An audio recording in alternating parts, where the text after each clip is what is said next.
Hey everyone, want to self-host Google Fonts on your website? In this video, I'll show you how to download, upload, and use Google Fonts locally step by step. First, open the Google Fonts website and choose the font family you want to use. Next, download the font files to your computer.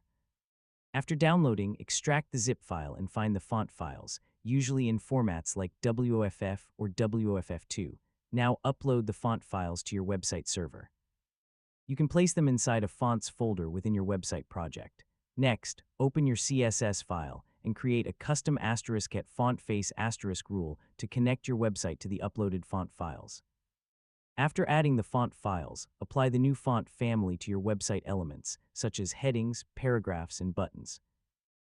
Self-hosting fonts can help you improve loading control, reduce external requests, and keep your website assets in one place. Save your changes and test your website to make sure the fonts load correctly.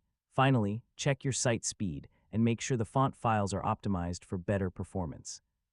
And that's how you self-host Google Fonts. With local font hosting, you can have more control over your website's design and performance. Thanks for watching, and don't forget to subscribe for more easy technology guides.